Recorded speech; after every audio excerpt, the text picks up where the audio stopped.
So while you may be wondering what happens if we take that PowerPoint presentation we created and narrated on the Windows version of PowerPoint, what happens if we take that presentation and then move it to a Mac? What are the results? Well, first and foremost, you see that there's a component missing to be able to play back the narration.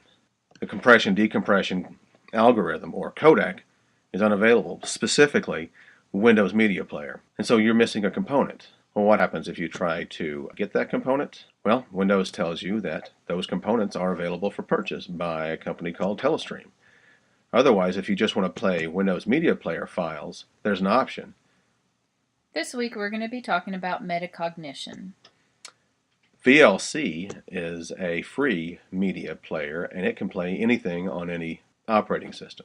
But it does not give PowerPoint the ability to play back Windows Media Player files.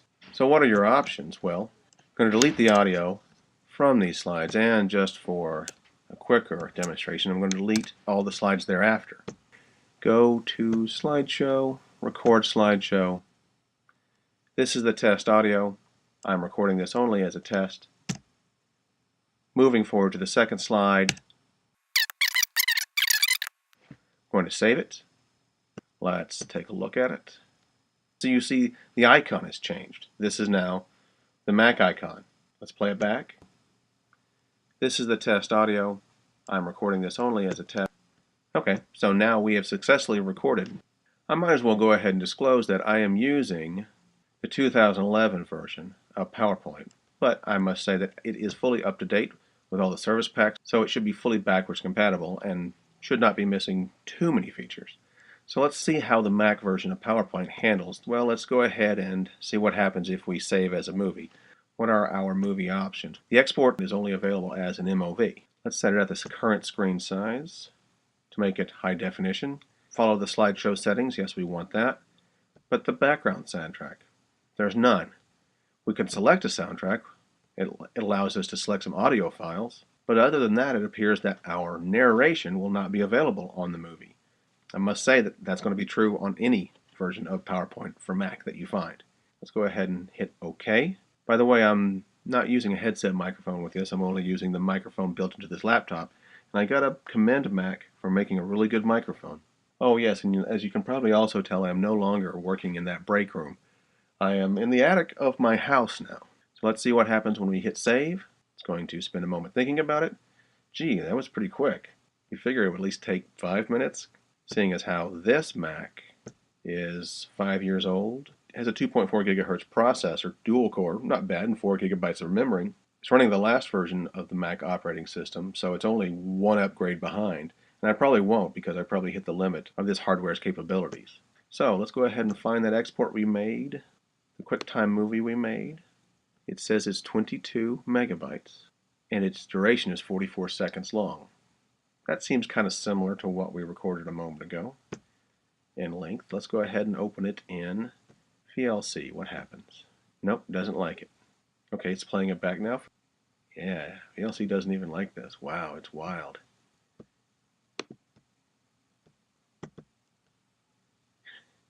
Absolutely does not like it. Okay.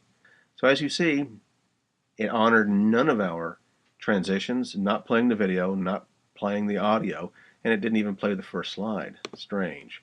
Well, what happens if we play it in QuickTime? Go ahead and play. At least it's a halfway decent resolution. And it is honoring the first slide. And it's honoring the transitions. Will it play the video? It's not looking likely. Yeah, because everything came in at once. It doesn't work on so many levels. So Microsoft will not permit some of its products to work to the full potential on a Mac. So I wish I had better news, but that's it. Them's the breaks. Okay, I've migrated now this presentation we just narrated on that Macintosh laptop, migrating it back to this PC laptop, this Dell. And as you can see, I'm successful in opening it. And as you can also see, the narration icon has changed. And let's take a look. This is the test audio. As you can tell, it's successful. So it appears that you can do the majority of your presentation editing in the Macintosh Apple version of PowerPoint and then migrate it over to PC and it's compatible, but the reverse is not true, especially where narration is concerned. So let's go ahead and see how well it now exports to video. Now this is where you may be saying, well, what if I have a newer computer? What if I have a newer Apple computer or a newer version of PowerPoint? Well, I need to tell you that I have a 2.5-year-old iMac in my office. It has a couple dozen gigabytes of RAM and quad-core 2 gigahertz processors and the 2013 version of PowerPoint for Mac. And I have the exact same results I just demonstrated. So my recommendation is to export your presentation to video on a PC. That is, if you do not have Parallels or Boot Camp to run Windows on your Mac. So since this is a much simpler presentation than what we had before, it's only 2 slides versus 6, and only 1 video versus 3, PowerPoint is going to take a lot less time exporting it, and you can really see the difference, whereas the 6-slide version took 36 minutes.